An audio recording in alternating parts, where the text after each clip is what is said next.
kalau korang ternampak ataupun terbaca ataupun terlihat ataupun sedang membuat pembacaan telitilah tentang kes Dr. Roland menang kes di mahkamah, korang sepatutnya, saya sarankanlah, ini cadangan, korang ikuti medsos orang yang bercerita tentang fakta kenapa Dr. Roland ini suara dia patut didengari. Contohnya medsos yang saya tunjuk di sinilah, ini laman muka buku. Jadi korang kena ikuti dorang, bukan sebab saya nak korang ikuti dorang lepas tu mengagungkan dorang, tidak. Saya pun hanya orang kecil sahaja. Orang bilang kita ni kulik-kulik saja bah. Tapi untuk kita, untuk pemahaman kita, saya anggap ini video edukasi ya. Korang kena latih diri korang untuk banyakkan membaca supaya korang taklah sekerat-sekerat tengok video tu kemudian kecam ataupun jadi joy killer, pembunuh kebahagiaan orang lain yang sedang buat konten. Kita di medsos ni kena, orang bilang, saling bertoleransi. Kalau korang tak bersetuju, swipe. Kalau korang bersetuju, letak komen yang baik-baik, yang positif, yang menggalakkan lagi pembuat konten itu untuk melahirkan lagi konten-konten yang bermanfaat, penulisan yang bermanfaat. Sebab itu saya galakkan korang ikuti konten-konten yang bermanfaat supaya attention span korang itu berkembang. Tidaklah mengalami masalah brain fog lah, brain root korang bermasalah sampai nak tengok video swipe, kemudian nampak video itu agak trigger korang sebab this is not right.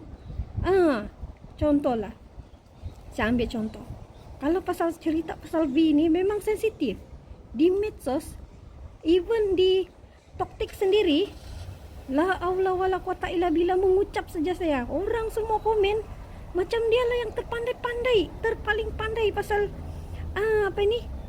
vaksin, sorry cakap pasal V itu selamat. Dia menyokong sepenuhnya. Okey, itu pendapat korang, itu pandangan korang. Cuba buat pembacaan yang lebih mendalam lagi tentang V itu.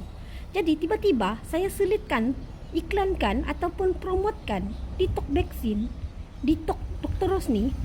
Korang janganlah terus kejam.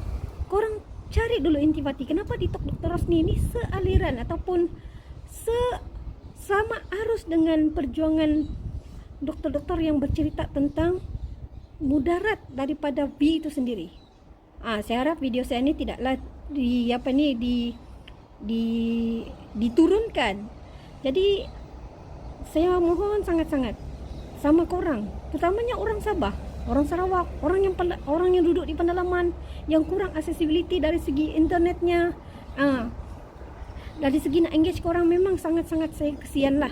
Bukan kesian sama korang, saya kesian sama kita punya pemerintah ni.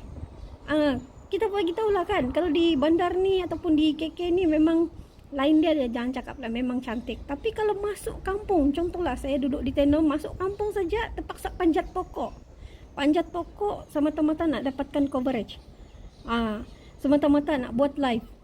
Panjat pokok guys, bukan saya cakap saya yang panjat pokok, tidak, bukan saya yang buat sendiri tapi reality benda tu ada.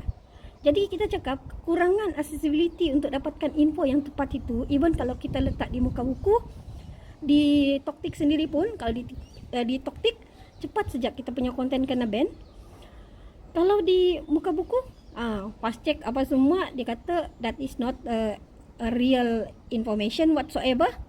Tapi kesungguhan kami untuk bercerita tentang benda yang betul, benda yang real. Dalam arti kata lain, korang sebagai pembaca ataupun korang yang melihat konten-konten macam gini, korang kena buat pembacaan lebih dalam lagi.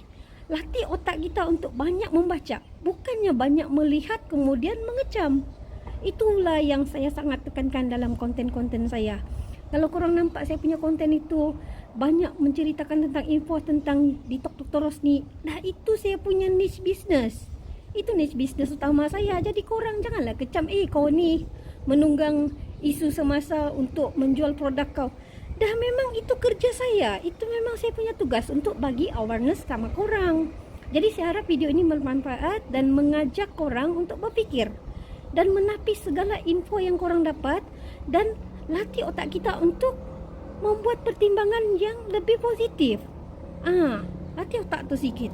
Jangan terus kecam saja, tengok video separuh jalan lepas tu kecam. Minta maaf kalau video ini trigger korang punya anxiety. Dan bagi orang yang ada anxiety, jangan risau, kita pun ada solusi untuk orang yang anxiety, kebimbangan, panik, disorder, semua bagai-bagai ni. Okey. Dan pesanan yang last sekali, korang ada masalah perut? Yes, cepat-cepat korang dapatkan di Dr. Rosli. Itu pesan saya.